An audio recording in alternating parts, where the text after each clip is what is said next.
Hi, welcome to rams interesting vlogs. అందరికీ కూడా 77వ గణతంత్ర దినోత్సవ శుభాకాంక్షలు. Happy republic day.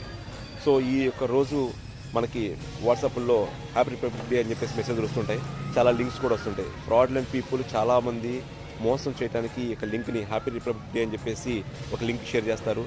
So reward పాయింట్స్ని క్లెయిమ్ చేసుకోమంటారు. తర్వాత ఫ్లిప్కార్ట్, అమెజాన్లో ఈ యొక్క స్పెషల్ ఆఫర్ అని చెప్తారు. అట్లా క్రెడిట్ కార్డు డిస్కౌంట్, తర్వాత క్రెడిట్ కార్డు ఆఫరు, ఈ యొక్క రిపబ్లిక్ డేకి సంబంధించి మీకు క్లెయిమ్ చేసుకోండి అని చెప్పేసి మీ లింకులు పంపిస్తూ ఉంటారు. సో ఎవరు కూడా విషెస్ పంపించినా వాటి లింకులు మాత్రం దయచేసి క్లిక్ చేయొద్దు. ఇవన్నీ కూడా ఫ్రాడ్లెంట్ పీపుల్. వాళ్ళు ఆ లింకులు క్లిక్ చేస్తే మనకి అకౌంట్లో ఉన్న డబ్బులు మొత్తం పోతాయి. సో కాబట్టి గుర్తుంచుకోండి, మనకు పంపించే వ్యక్తికి మనం నమ్మొచ్చు పలానా వ్యక్తి పంపించాడని, కానీ ఆ వ్యక్తికి ఈ యొక్క లింకు కానీ ఈ మెసేజ్ కానీ ఎక్కడి నుంచి వచ్చిందని మనకు తెలియదు.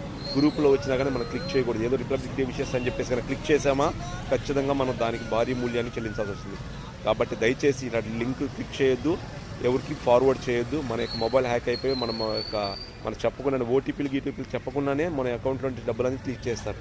ఎందుకంటే మొబైల్ హ్యాక్ అవుతుంది కాబట్టి దానిలో ఉన్న అకౌంట్ డీటెయిల్స్ కానీ ఏటీఎం డీటెయిల్స్ కానీ అన్నీ కూడా వాళ్ళకి వెళ్ళిపోతాయి. కాబట్టి దయచేసి ఎవరు కూడా రిపబ్లిక్ డే కానీ ఏ యొక్క విషెస్ కానీ పండుగలప్పుడు కూడా ఇలాంటి లింకులు పంపిస్తుంటారు.